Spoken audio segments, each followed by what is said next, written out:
Hola a todos, ¿cómo están chicos y chicas de Política y Ciudadanía? Y a todos los que estén viendo este video, los saludo. Yo soy Emiliano, profesor de Política en el Instituto María Reina.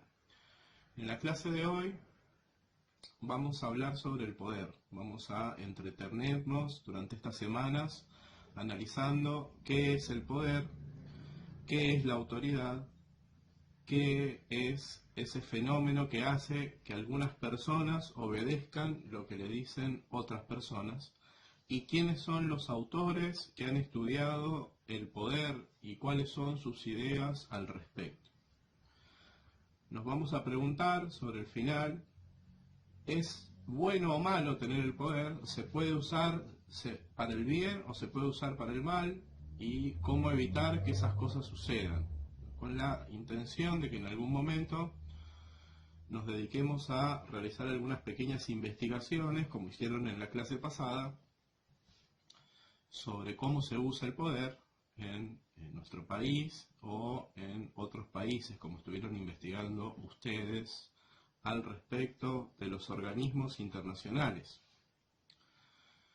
Y seguimos con la intención de que puedas tomar algún apunte, de que puedas traer tu carpeta, de que puedas preparar el mate y que aunque esto no sea una clase, se aproxime a un intento de clase donde vos puedas escucharme, tomar alguna idea, cuestionarla, si yo no lo entiendo o no comparto lo que está diciendo el profesor, y que la lectura del texto se te haga un poco más sencilla.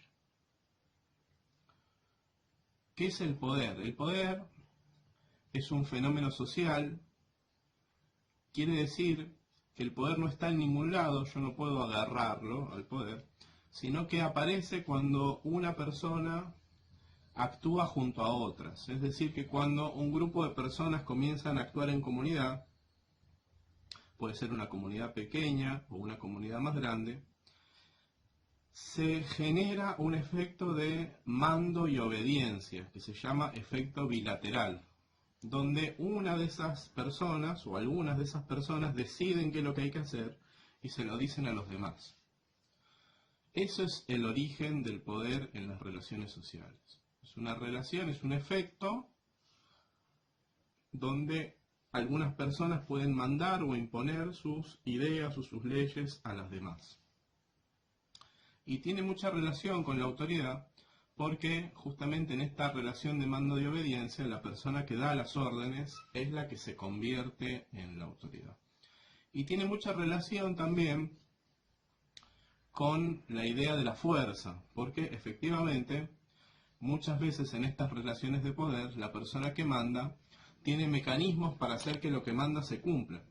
Ustedes, de hecho, en este momento están cumpliendo y están obedeciendo al estar en sus casas, no salir, entre otras cosas, porque hay castigos por violar ciertas órdenes y hay castigos por no cumplir con lo que está mandado. Bueno, ¿y quién lo está mandando?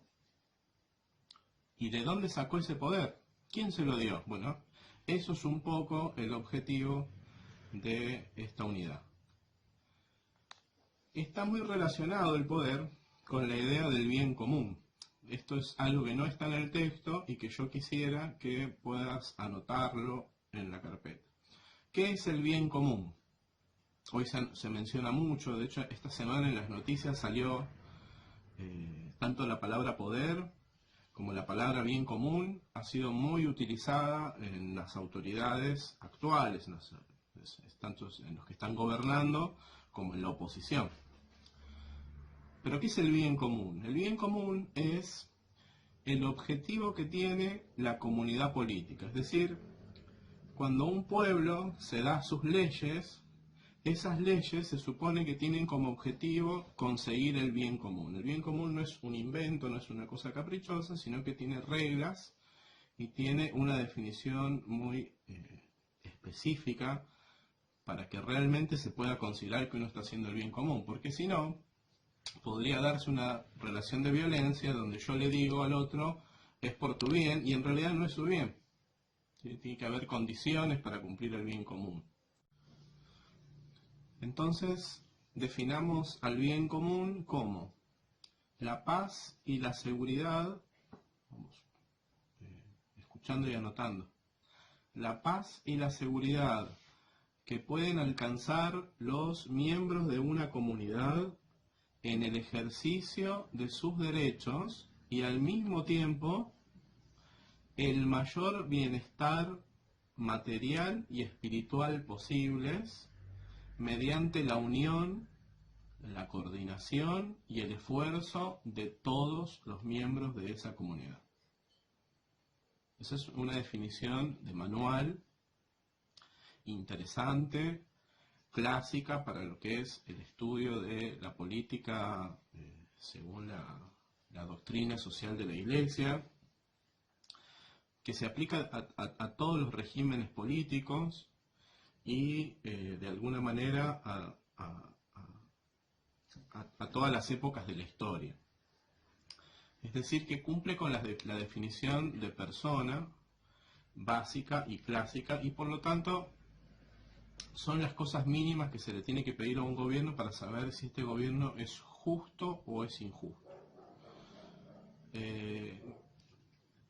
Me interesa que puedas distinguir los elementos que tiene la definición simplemente y ya vamos a pasar al texto, ¿sí? Simplemente es que puedas subrayar o que puedas sacar abajo 4 ideas de la definición. En primer lugar, dice que para que haya bien común yo tengo que asegurar que las personas puedan ejercer sus derechos, que tengan paz y seguridad para ejercer los derechos que les corresponden. La segunda idea es que, dice la definición de que acabamos de ver, es que todos puedan alcanzar el mayor desarrollo espiritual y material posibles en esta vida. Es decir, dice que la persona que va a gobernar tiene que asegurar que todos puedan alcanzar el mayor desarrollo lo más que se pueda. No es lo perfecto el bien común, no habla de eso.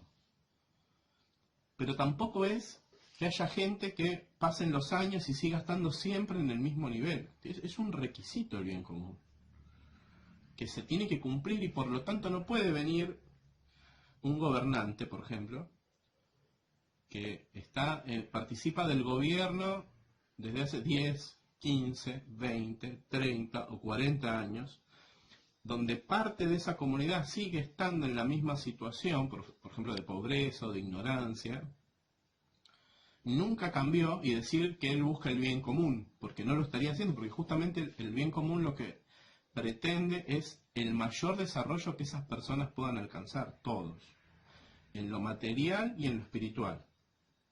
Interesante eso, después en algún momento vamos a hacer una lectura y vamos a plantear esta cuestión con respecto a si es importante o no en una comunidad política la dimensión espiritual de las personas.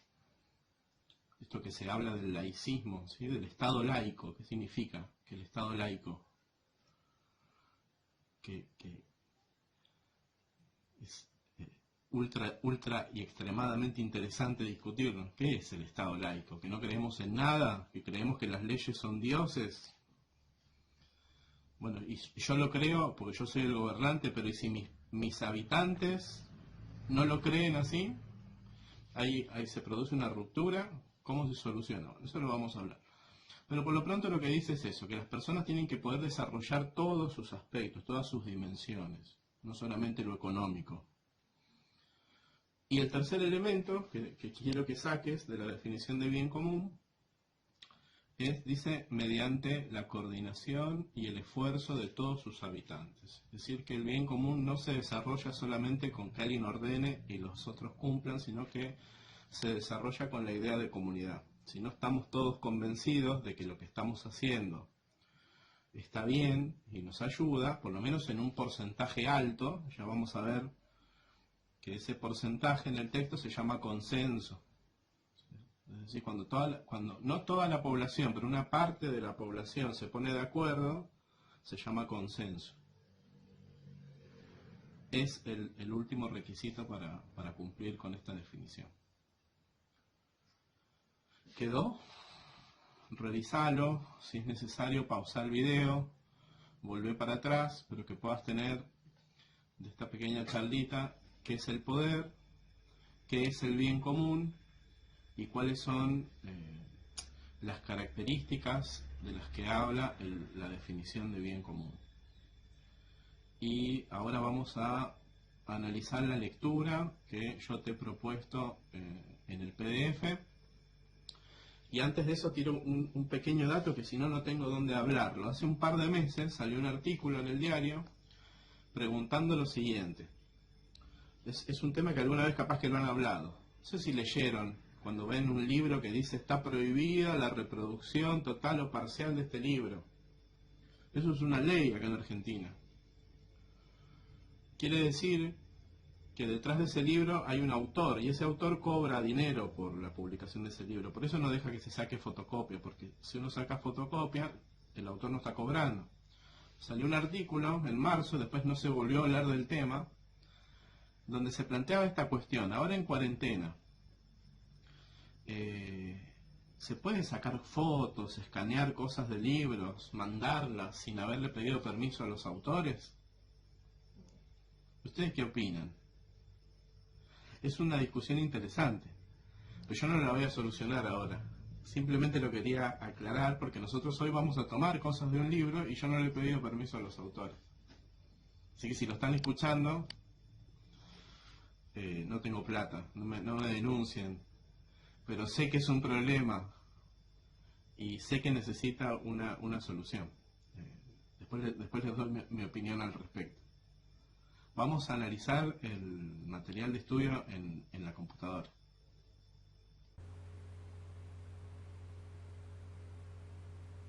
Estamos grabando, amigos, vamos a leer este texto de el libro Política 5 de Schiede, que es el autor junto con otros profesores, y es el que estamos siguiendo durante este año.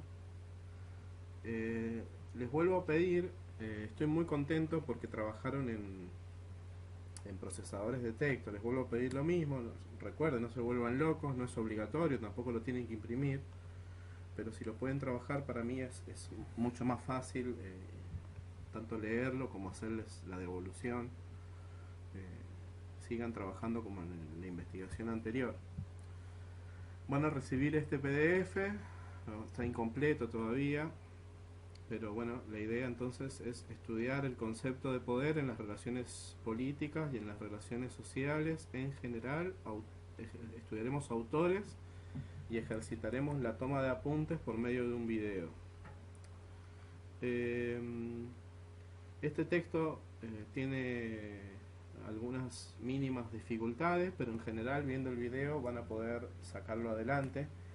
Yo les preparé un PowerPoint, pero no se los voy a mandar, porque justamente lo que quiero es que lean el texto y que vengan a ver el video cuando se traben y no sepan qué responder, amores. No es de malo que lo hago, sino que simplemente quiero que pongan a prueba otras competencias, que no sea solamente la de mirar y de copiarlo. Empieza el texto hablando sobre el poder. Dice que el poder es un fenómeno social, surge en la relación que establecen las personas cuando actúan juntas. Si esas personas se separan o se dispersan, el poder desaparece. El poder surge y se construye siempre en relación. Y da algunas características el texto y yo se las pregunto en la actividad.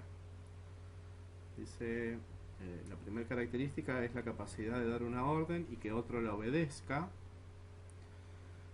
Y acá aparece la palabra coerción y aparece la palabra consentimiento. Después se pregunta, ¿y el que obedece está obligado a hacer lo que le dicen? Y aparece la palabra voluntariedad. Es decir, la capacidad de resistir. Eso es una característica importante que ustedes tienen que poder poner en la definición de poder. Después les hago una pregunta, simplemente quiero avanzar en las claves de lo que van a leer. Finalmente el poder no se tiene, se ejerce. La organización de personas puede construir poder. Y luego aparecen las palabritas mágicas legitimidad y consenso. ¿Qué es la legitimidad y qué es el consenso? ¿Cuándo un gobierno es legítimo y cuándo un gobierno es ilegítimo? Dice que para que un gobierno sea legítimo tiene que haber un grado de consenso en una parte de la población, de modo que se asegure la obediencia y no tenga que recurrir a la fuerza, salvo en casos excepcionales. Un poco lo que hablábamos en el video. Y el consenso, lo expliqué también, es el acuerdo por parte de la población con las órdenes, leyes o decisiones del gobernante. Entonces, ¿cuántas personas para que haya un consenso? ¿Cuántas personas hacen falta? ¿A ustedes qué les parece? ¿Cuántas personas harán falta para estar de acuerdo con obedecer o no obedecer una ley? Eso en Argentina se resuelve por medio del Congreso. La Cámara de Senadores y la Cámara de Diputados son las que dan el consenso. Bueno. Y después da otras características de la legitimidad. Dice que cuanto más legitimidad construya un poder, menos necesidad tendrá de utilizar la fuerza, lo hemos dicho. Y el uso extremo y reiterado de la fuerza puede ser visto como signo de debilidad o poca legitimidad del poder. ¿Conocen ustedes algún gobierno que abuse de la fuerza, de las órdenes, que sea un gobierno mandón, que todo el tiempo esté diciendo tienen que hacer tal cosa porque si no, punto suspensivo?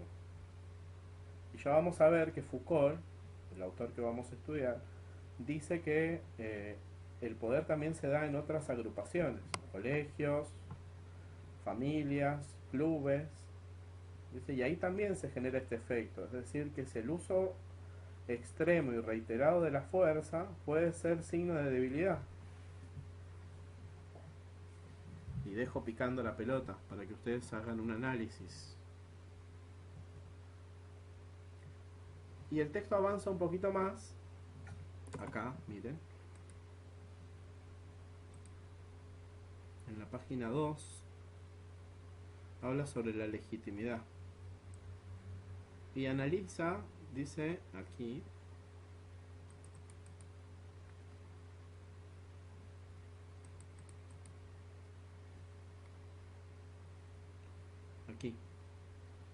el sociólogo alemán Max Weber propuso una clasificación de los tipos de legitimación del poder. Dice Weber que los poderes se legitiman de tres formas. Dice, son como tipos históricos. A lo largo de la historia se han legitimado de esta manera. Yo espero que esto de abrir y cerrar no genere después un retraso en el audio del video. Dice que son tres formas. La primera, dice, son gobiernos que para conseguir el poder evocan a la tradición. Es decir, a cosas que se hicieron siempre, a cosas, siempre fue así, siempre nos fue bien de esta manera. Recuerden que cuando dejamos de hacerlo de tal manera nos fue peor. Dice que son como tradiciones sagradas esos gobiernos. Después dice que hay otros gobiernos que para conseguir el poder acuden al carisma del líder. Es decir, que hay una personalidad fuerte que se nota sobre las demás, quizás ya se murió, pero eso siguen los continuadores de esa persona, y dice, él es la persona que nos va a salvar. Ese carisma del líder, dice el texto, que fue un poco lo que usó Hitler para conseguir su gobierno. Así la gente lo veía como un salvador, como un héroe, pero después se ha dado el caso también en otros gobiernos donde apareció un líder, es decir que la gente le da el poder porque actúan en el nombre de ese líder, es como un salvador. ¿Se acuerdan de algún caso? Lo quieren nombrar, no tengan problema de hacerlo, porque como les digo acá no hay error en equivocarse, la idea es que puedan también opinar. Y el tercero, dice, son gobiernos que construyan el poder en base al respeto de las leyes. Dice que esta es de alguna manera la mejor forma de legitimar el poder. Dice despersonalizar el poder. Es decir, que cualquiera que venga a gobernar, no importa del partido que sea, venga a gobernar diciendo que va a hacer cumplir las leyes. Sería lo más lógico. Es decir, no vengo a hacer que me obedezcan a mí porque soy lindo, porque soy feo, sino porque yo soy el que va a lograr que más o menos todos lleguemos al bien común. Eso está muy de moda hoy en la política europea. No aquí en América, lamentablemente. Y después el texto se mete a hablar de la idea que tienen del poder dos autores. Una es interesantísima, se llama Hannah Arendt, fue una autora alemana, de la cual después vamos a tratar de conversar un poco más. Pero si quieren investigar un poquito sobre su vida, se van a llevar una muy linda sorpresa. Hannah Arendt, lo que quiero que sepan de la lectura de esa página, que no se les genere mucho lío, simplemente habla del poder como concertación. Se aparta un poco de lo que venimos conversando y dice que el poder no genera violencia, sino que el poder genera consentimiento mutuo. Es decir, que ella dice básicamente que el poder aparece cuando hay convicciones comunes, es decir, cuando todos estamos de acuerdo en que hay que lograr una cosa. Y que cuando la violencia empieza a aparecer, es que el poder empieza a desaparecer. Está en esto un poco en sintonía con la definición de bien común que vimos al principio. En cambio Foucault, que es el otro autor, que es un francés, bueno, eso es la idea, es la síntesis que quiero que logren de Hannah Arendt. No se compliquen mucho más con las palabras que aparecen en el texto, es decir, que puedan entender que ella se esfuerza en la idea de la concertación, de las convicciones comunes, es decir, que el poder se tiene que caracterizar por el trabajo en equipo.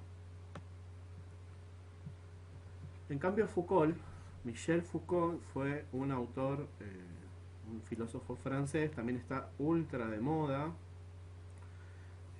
Nosotros desde esta materia tomamos siempre con mucho cuidado las ideas de Foucault, no estamos de acuerdo con todas, pero las podemos estudiar porque justamente somos personas racionales que podemos analizar las propuestas de los demás. Foucault sí hace referencia a que en el poder tiene muchísima importancia la cadena de mando y obediencia. Dice Foucault que el que domina impone al dominado sus órdenes, pero también con la orden le dice lo que tiene que hacer, lo que tiene que creer, las cosas a las cuales les tiene que dar más importancia. Dice, esta es la clave del pensamiento de Foucault, que el poder es una red productiva. Es decir, no solamente te dice lo que hay que hacer, sino que aparte te está enseñando el poder. Dice, induce placer, ofrece protección. Es un paquete completo el poder. Después dice que no solamente se desarrolla en la política, sino también en todas las esferas de la vida social. Esto se los comenté hace un ratito. Y por lo tanto, dice Foucault, si ustedes quieren entender el poder, tienen que hacer un análisis ascendente, dice él. Que en lugar de mirar lo que hacen los gobiernos, hay que mirar a los grupos más chicos. Y desde esos grupos chicos analizar cómo se llega a tener el gobierno que tenemos. Es decir, dice él, que el poder surge desde abajo para arriba. Ustedes quieren saber por qué tenemos los gobiernos que tenemos, el anterior y el anterior y el anterior. Dice Foucault, miren los grupos más pequeños, miren sus familias, por ejemplo, sus municipios, cómo actúan los vecinos. ¿Cómo actúan los vecinos cuando viven en comunidad? Los vecinos de la misma cuadra. Entonces seguro que alguno está escuchando esto y se está riendo, porque está pensando, si es vecino mío, por ejemplo, que los vecinos de mi cuadra, hay algunos que son buenísimos y hay otros que están a los tiros. Pero dice él, ¿cómo actúan los vecinos? Bueno, dice, ahí podemos analizar por qué tienen el gobierno que tienen. Puede ser bueno, puede ser malo, pero justamente dice el poder hay que analizarlo de forma ascendente, desde abajo hacia arriba. Esa es la tercera idea. La segunda es que el poder se desarrolla no solamente en el gobierno, sino también en las familias, en las escuelas, en las cárceles, etc. Y la primera idea es que no solamente yo con el poder hago que se cumpla una orden, sino que aparte estoy enseñando. Es una red productiva, el poder como red, dice el texto. Bueno, esas tres ideas son las que quisiera que logres reconocer en el texto de Foucault, en el texto de Hannah Arendt. Dice, en el texto de Foucault, en el texto de Hannah Arendt, te pregunta ¿qué quiere decir la siguiente frase de Arendt? El poder se funda en la voluntad común, en la concertación con los demás y en la acción colectiva que surge del acuerdo. Bueno, es de lo que acabamos de hablar, que son esas convicciones comunes. Es decir, que ella no hace hincapié en la violencia, sino en el trabajo en común de la gente. Ahí es donde aparece el poder. Explicarlo un poquito, mirando el video y leyendo, obviamente. Quiero que lo leas. Y después, con respecto a Foucault, dice él, ¿en qué se diferencia de Hannah Arendt? ¿Y qué significa que el poder es una red productiva? Lo que acabamos de conversar. De esta manera ya habrás incorporado lo que opinan estos dos autores y uno más del que voy a hablar ahora cuando pasemos de nuevo a la cámara y me puedas ver. Pero un poco la idea de la lectura es analizar todo esto. Espero que te haya resultado de utilidad y ahora hago el cierre agregando un tercer autor a esta lista.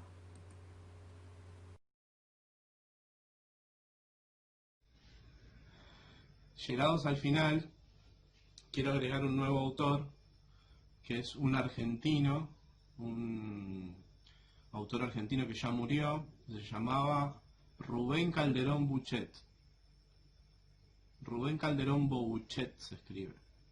Don Rubén Calderón desarrolló toda la doctrina política clásica, incluso la estudió y logró de alguna manera explicar todo lo que es la historia de la política. De hecho, él era profesor de las ideas políticas en la Universidad Nacional de Cuyo, así que tenía un cargo más que interesante y sus libros son interesantísimos.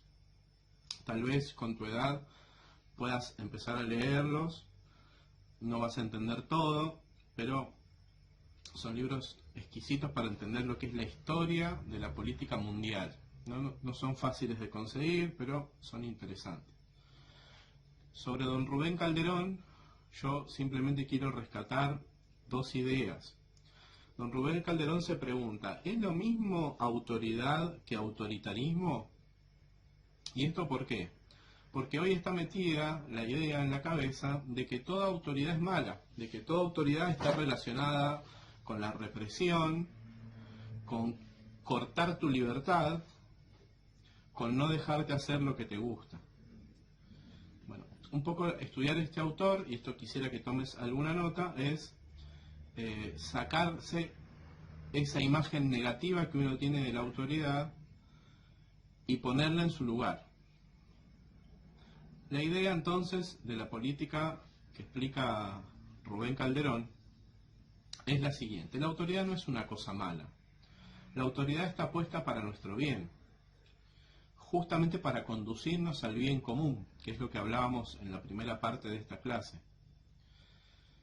Y cuando la autoridad empieza a usar la fuerza para imponerse, deja de ser autoridad. Esta es la idea que explica el autor. Que cuando la autoridad empieza a usar la fuerza, ya no es autoridad.